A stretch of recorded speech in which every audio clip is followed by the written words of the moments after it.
Hi everybody, welcome to Helena'S kitchen, but this is not really my kitchen, as you can tell. We are in the studios today and I have Mark with me. Hi Mark. Hi, how are you? Very well, thank you. And he's going to teach us how to make a smoothie.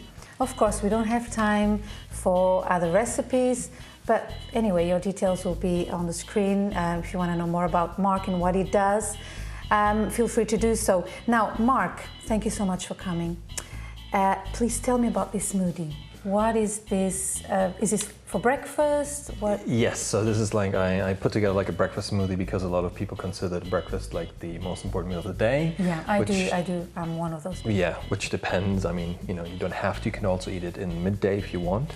Okay. Therefore, I put together like a bunch of healthy sort of ingredients, which we will, you know, go through. Yeah, you did ask me to bring specific ones, so yes, I would like to know why. Yes, these ingredients. We will go through them while we'll make it. I guess it's the best way. All right, so please show us how to do it, and I'll be asking a few questions. Sure. So we need some liquid, and therefore we chose coconut water. Yep. Or what is sort of important about it, and what we know about coconut water, it's high in potassium.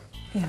True. And potassium is something which is very, very important because our muscle contraction needs it. It's something which takes nutrients into your cell, takes the waste products out of your cell. So it's a very vital thing and it's essential. Therefore, having that in the morning, it's also hydrating, and it counteracts sodium, which is for women. Most of the time, my clients have this a lot when they come to me and say about water retention, a bit puffy, right? Yeah. And that is most of the time. Yeah. We have too less of potassium inside, so that's why having a bit of you know, coconut water then might be nice. So we'll take a little bit, around 100 to 200 milliliters, just to get a little bit of a juice. So this is for two people or just one? Yeah, that is probably for, depending, we'll see. How much you drink? Exactly. Or how hungry you are? We'll see. Okay. Probably need a little bit more later. Okay. So you've also chosen some fruit? Yes, now fruits generally I wanted to add something, and that's why I took them for the mornings. Something a lot of people don't know is that fruits are digested differently to carbohydrates, because what people always say, it's sugar, right? We know that fruits are sugar, but it's fructose, and fructose gets metabolized in your liver, not in your muscle. And therefore there are 2 times... My gosh, I just realized that 5 minutes of a video will not be enough for all my questions, but carry on. Okay, so long story short, the reason why that's important is because I get always asked the question, when should I be eating the banana or the fruit? And to think about it, your liver glycogen gets depleted when you go to sleep. Overnight, everything gets depleted, so in the mornings is a good time to eat fruit. And then just before your workout as well. Okay, like what, banana? So banana, you can have like a handful of fruit before you go to having your workout. A handful, not a huge bowl. Exactly. It's good too. Now we'll take a banana. Again, a banana is also high in potassium. Exactly. That I know. So that's why we'll add some more, because we normally tend to say something like 7,400 milligrams or milliliters of potassium would be all right, but to get that you would need to eat 15 of those. So that's not enough. But as this is just one meal of the day, right, it doesn't really matter. One banana in. One banana in. Yeah, let's continue with some fruit. Generally speaking, blueberries and blackberries are very similar in their makeup. What would you say, what do you know about these when you look at them? Is there something that springs to mind? I like the color. Okay, that's very good. And they are not too sweet. Yes. And I know is one of the best fruits to go for if you are avoiding too much sugar on your diet. Yes, good. I know there's other things in there which I don't know how to pronounce the names. Yeah. Very good things in there. Yeah. So you hit basically on everything which is important. First of all, low sugar content, because they're sort of, you know, they're quite puffy, which means a lot of water inside. They have a bit of fiber inside as well. But mostly important is that when you go for fruits, make sure you go for the organic version, because organics are the ones which are not affected by all the chemicals. Yeah, not only the chemicals, but what they do actually, the GMO foods, they taste sweeter because they actually increase the sugar in the actual fruits. Honestly, you see what people... Okay. It's really not nice. That's another show, not for today. And the color comes from something called, it's antioxidants? Antioxidants, exactly. It's called flavonoids, and that is something which gives the color, this dark color. So that's why everything in a dark color is quite good. That's why they say we should eat a bit of, colorful. Exactly. So you just use a handful of each, should be all right. And another good thing is because they're full of water, that's also a reason why they don't have a lot of calories. Like this is around 20 calories. Oh, wow. So, 20 calories of chocolate looks different. It does. And it tastes different as well. But it does. And it does different things to you as well. Yes, that's true. So fruit. Now you've got some honey. Honey, yes. Honey. What is it about Manuka honey? I know that it's pricier. Yes. But tell me more. Sure. So generally honey is known to be good for your gut health, immune system, and it has a lot of B vitamins inside. That's with general honey. Okay. Manuka honey is 4 times more powerful than normal honey. And it has something called the antimicrobial sort of thingy to it. Right, which, like antibacterial thing. Yes, antibacterial and fungi, so it's fighting that as well. So if you've got digestion issues like, what springs to mind? IBS and... Yeah, stuff like that, it helps. And one story I like to tell always with Manuka honey is that they found Manuka honey in Egypt when they were digging up all the kings and stuff, and they were still conserved because of the antibacterial tendencies. The honey was still fine after that time. Now, one last thing with Manuka honey is that you have these grading systems, right, from 0 to plus 15. Yes, I've noticed that as well.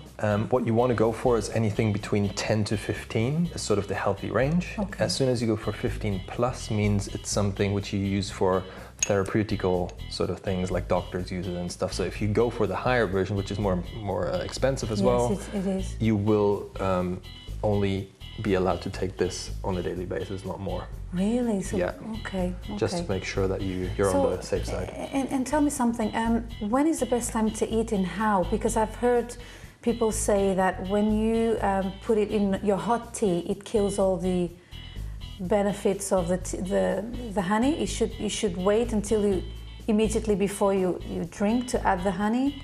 I don't know if it's a story, if it's true or not. I mean, I came across that as well, and I think the best way of consuming it is in its natural form. Okay. So like a little teaspoon in the morning. Yeah, like a teaspoon, or like we do here. You just add it into the smoothie, just like that. Right. Another ingredient, you chose also some yogurt. Plain yogurt. Plain yogurt. What comes to mind when you think about plain yogurt? Probiotics. All these good bacteria and all that. Yes, exactly. And that's the reason why we're taking it.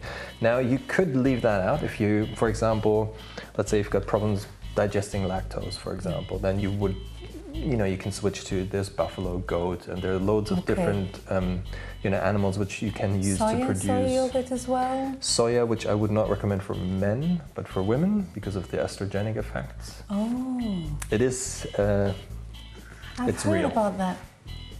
Okay.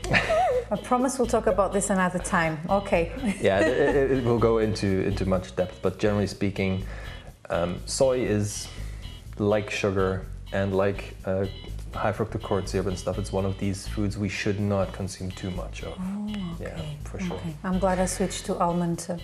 Yeah, anyway, so some plain yogurt. Yeah, probiotics, very good for your gut health, making sure that that's in check. Also related for ladies, making sure that your skin is glowing and everything, so therefore yogurt is always a good one. But we shouldn't have too much of it though, yeah? No? Why not?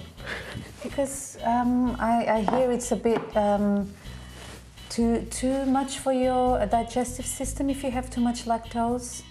As you said, some people are very sensitive, but they can have, like you said, goats. Yeah, so the thing is with that, if you really have a problem with that yogurt stuff, I mean, we have also kefir. I mean, sauerkraut you wouldn't want to throw in there. I'm just trying to give you some idea of what is kefir. Well. Yeah. Okay. But if the alternative for probiotic will be something milk related because that's how it's formed. Right. Okay. And now? Yeah, lastly but not least, we've got some flax seeds. Yes. What do we know about them?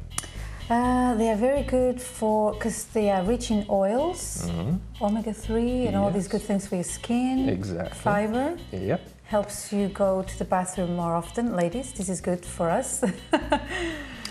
And you hit the nail on the head again. I mean, there's not much more to say. The nice thing about flax seeds is the omega-3 fatty acids in there, because in our Western diet, we get a lot of omega-6, maybe a little bit of 9, but less of 3.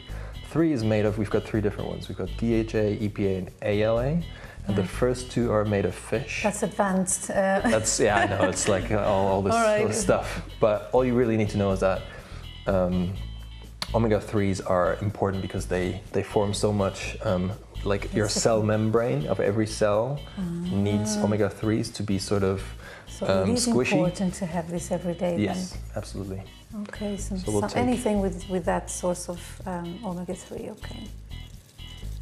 So would you say a teaspoon or? Like a teaspoon or tablespoon, depending. You could also use chia seeds, for example. Oh yeah, you know. It's good as well, isn't it? All right, so now we're going to blend everything together. All right, should we give it a try? Yes, let's try this. Right, that's quite thick, so I think it should keep satisfied for a few hours. Yeah. You see, it's all I mean, about... what just springs to mind, for example, at night time, if you like, or a good snack is always to have some nuts with you, just a handful of nuts. Just a handful. Just a handful of nuts, very important, because they're fat, you know, very high in fat, and fat keeps you going for a longer time. Okay. And they have selenium inside, which makes you happy as well. So we're going to try this. Thank you, Mark. Let's see.